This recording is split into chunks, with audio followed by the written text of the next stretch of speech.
નમસ્કાર, spark today ન્યૂઝમાં આપનું હાર્દિક સ્વાગત છે અને સમાચારમાં વાત કરીએ તો સમાચાર દાહોદથી આવી રહ્યા છે। દાહોદના ગોદી રોડ ખાતે આવેલા અગ્રસેન ભવન ઇસ્કોન જન્માષ્ટમી મહોત્સવનું આયોજન કરાયું છે। દાહોદમાં 2001માં શ્રીમાન ગોપાલ કૃષ્ણ પ્રભુના માર્ગદર્શન હેઠળ આ સત્સંગનું આયોજન કરવામાં આવ્યું હતું। હવે સનાતન કૃપાદાસ ઇસ્કોન બ્રહ્મચારીના માર્ગદર્શન હેઠળ કાર્યરત છે। ઇસ્કોન પ્રમુખ કાર્યોમાં શ્રીપાદ ભગવદ્ ગીતા, શ્રીમદ ભાગવત પુરાણ જેવી કિતાબોથી ભગવાન શ્રી કૃષ્ણ અમને જોડે છે, એનો પ્રચાર કરે છે। બાળકો માટે સાંસ્કૃતિક વર્ગો, મોટા લોકો માટે ભગવત પઠન સમજાવવાનો વર્ગ જેવા કાર્યોમાં અગ્રેસર ઇસ્કોન જન્માષ્ટમી મહોત્સવમાં આજે હરે કૃષ્ણ કૃષ્ણ કૃષ્ણ હરે હરેનો જાપ તેમજ હરે રામ રામ રામ કૃષ્ણનો જાપ કરવામાં આવ્યો હતો।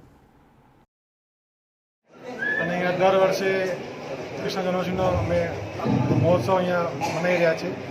મારો હેતુ છે કે દરેક વ્યક્તિ ભગવાનના શરણે જાય, ભગવાનનું કીર્તન કરે, પ્રવચન સાંભળે, એ અમારો હેતુ છે।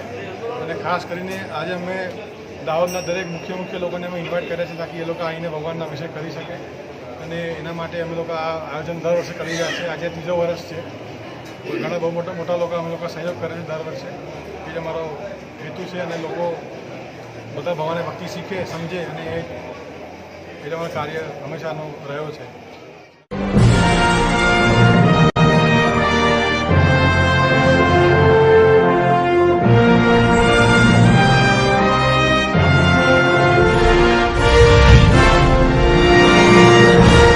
સ્પાર્ક ટુડે ન્યૂઝના પ્રથમ વર્ષની ઉજવણી દેવદૂત એવોર્ડ સાથે।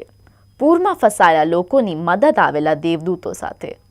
પૂરના સમયે લોકોના મદદે આવેલા દેવદૂતોને આપવામાં આવશે સન્માન। Team collector, team municipal commissioner, team શહેર police, team fire brigade, team NDRF, team ભારતીય સેના, ટીમ MGVCL સાથે સમાજની દિવસ રાત સેવા કરનાર સેવાભાવી સંસ્થાઓને સન્માન।